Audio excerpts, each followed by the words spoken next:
Hey, what's up, everybody? This is Christopher Sando. I just wanted to reach out to you guys through this video, let you know who I am, give you a little history about me, about the music that I'm making, about this new project that I'm releasing April 12th called Homecoming. It's an EP. I wanted to let you guys know the heart behind it, and just, give you an opportunity to get to know me a little bit better. So just sit back and check it out. I'm running back to you. I'll do anything I have to do. I can't wait to see your face and feel the warmth of your embrace. And I'm running back to you. I'll do anything I have to do. How I thank you for your grace. Nothing else could take your place now. Alright, so I was born in Montclair, California, sunny Southern California. I love it out here. As a kid, I'm in this small town. We moved around a lot. My mom and dad, we had it kind of rough when I was growing up. I grew up, I always believed there was a God, and I always, wanted to respect God. So I would go to church, just trying to get credit with God, trying to, show him like, hey, I know you, I think you up there, and if you see me, I hope you, happy with me going to church. But I was living any kind of way I wanted to. As I grew up, I got to high school, and I developed this love for music. I grew up playing basketball, and basketball and hip hop, it kind of goes hand in hand. The friends that I had that I would play basketball with, they would talk about the songs that they like on the radio, and I didn't listen to a lot of that in my household because my parents, they didn't really listen to that kind of music. But I got exposed to it through my friends and developed a love for hip hop. So as I got to high school, I would try to emulate artists, I would try to, freestyle, mess around, just trying to, come up with something original my own self, just kind of express myself and what I'm feeling and all that type of stuff. And I developed this love for R&B and singing. As I continued to grow, I was able to meet Snoop Dogg's little brother. He lived in Claremont, not far from Montclair, and we became friends. He began doing music, and I would see that, and I would tell him, hey man, let me sing on something, let me get on a song, and eventually he let me get on a song. As I was in the studio, I'd pay attention to producers making beats, making music. I would learn the song structure, and I would mess around with it, and then I would show beats that I made to Snoop's little brother. His name is Bing. I got to a point where Bing was like, hey, yo, let me use that one. That one's tight. And so, of course I did, and that grew. And I was able to work with a lot of Snoop's groups and artists. I was able to work with the Dog Pound, and I submitted tracks to so many different artists, Memphis Bleak, and all these. I could name all kind of names. And I had music used on VH1 and all kind of stuff. So I ended up getting married and having a child with the woman that I had married. And but the day that my son was born, that was like the most beautiful time of my life. I just fell in love with my son, and I just wanted to do everything I could, everything in my power to make sure that he had a good life, that I raised him right, that I would keep him safe and all of that type of stuff. So I just had this great love for my son, and I was thanking God for that. So that was a beautiful day. But as life continued to go on, it's hard raising a kid. It's hard, being in a marriage and then having a job and then trying to pursue your dream. And so, all that stuff weighs down. You have to be considerate of these other people in your life. And things just started falling apart in my personal life. Things started falling apart with my marriage. At that point in my life, that's where I was the most broken ever in my life. Heartbroken, depressed. I went to live with my parents. I moved back in with my parents and lived with them. and I just went through this depression. I was around them for a while, and they just seen me crying all the time, and I wasn't able to see my son. It was so bad with me and my wife that she wouldn't let me see my son, and it hurt.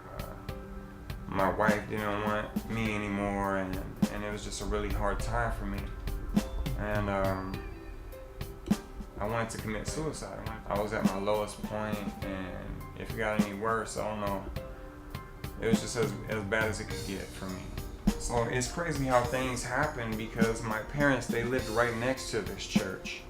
And one morning, I heard this singing there. They were doing their praise and worship, and it was beautiful, So I went and sat inside, and listened to the music. I love music, and it just drew me in, and I think it prepared my heart. And I heard the message. I actually paid attention for once in church. I listened to the pastor, and I listened to what the pastor was talking about, and it really pertained to my life at that time. From that point, that very minute, they're just sitting there, that moment in my life right there, God showed up and touched my heart in a beautiful way that I'd never experienced before. I'd never really tried to pay attention. I would hear the pastor, and it would go in my ear, and as I would leave, I would just go back to my same lifestyle. I would do the same thing. Even if he touched on what I was living out, I would still do it. This is what feels good to me. This is what I'm going to do in my life. But at that broken point in my life, I heard what that pastor was saying, and I heard what God wants. I heard about this relationship that God wants with me. And I was just never the same. I was never the same after that. I had this hunger to go and hear that and be in God's presence. I wanted to be there at that church and have that same moment again. So that was the time where I had really experienced God. I really felt God's love. I really felt God's presence. God ministered to my heart. I was broken to pieces, and I felt like he was just there loving on me. He was just there interacting with me. He was there pouring out to me through these people that were around me.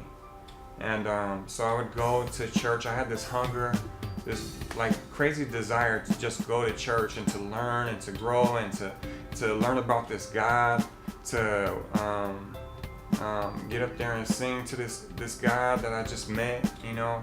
My life was never the same. As I was reading, I was trying to live it in my life. People pointed me to where I should start in the Bible, and start in the New Testament, and in the New Testament you get to know Jesus. You get to see his life. You get to see the story of these men following Jesus and seeing all these things that he done, and they all took an account of it. And it was just beautiful to me. And Jesus would pour out to these people and tell them this is what needs to change in your life.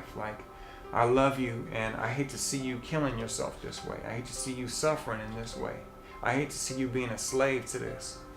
And when I looked at it that way, it just opened my eyes to how I was living and the things that I was doing in my life. And I was just never the same again.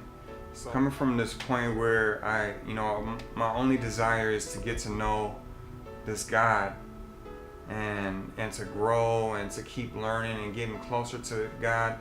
God is just changing everything in my life. He's changed the music that I listen to. I completely stopped doing music. I stopped making tracks for artists that I was working with.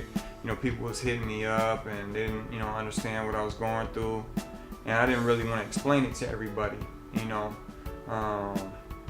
But I just stopped doing music.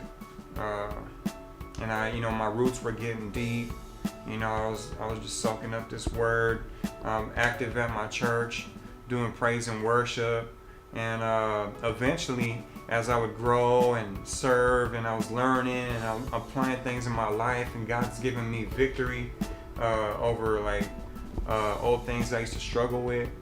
Eventually, I was stirred up inside to write songs to glorify God. Just write songs that, you know, I wanted to write my own worship song. I wanted to pour out love to God myself, you know, from my heart. So yeah, me and Josh built this good friendship, and he wrote songs. You know, he had songs that he had written before, worship songs, just songs from his heart. And I would sit and listen to him, and I really appreciated him because I knew where they were coming from. I knew how he was living, and I knew his heart for God. So I really appreciated that, and he encouraged me with my music, as well as the pastor, as well as, you know, a lot of people around me were encouraging me to get back doing music.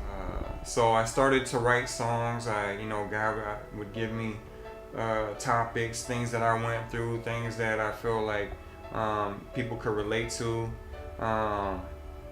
He would give me a verse out of nowhere, and it would just flow. It would just pour out of me, and it would be about people that I knew, and things that they went through, things that my son had to deal with, you know. And so that's how I started to do the project that I just completed, which is called Homecoming. And I call it Homecoming because that's how I feel. Everything that happened to me, that was what led me back home, back to my real home, which is back to God's arms. God, you know, I just had developed this immense love for God, and wherever God wanted me to be, wherever, that was home. So I'm really looking forward to seeing God move through this project, seeing how the songs impact people, their response to the songs. I put a lot of my heart into it. Took a lot of time creating it, and I really consider it a gift from God, a blessing from God. And I'm just praying for it. I ask that you would pray for it. Whether you're a Christian, whether you just like good music, I hope you enjoy it, and I hope it touches your heart.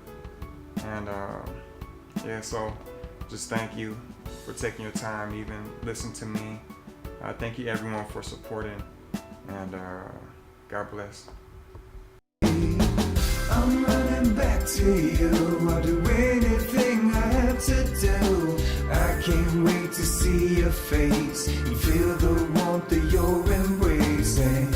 I'm running back to you. I'll do anything I have to do. How I thank you for your grace. Nothing else could take your place now.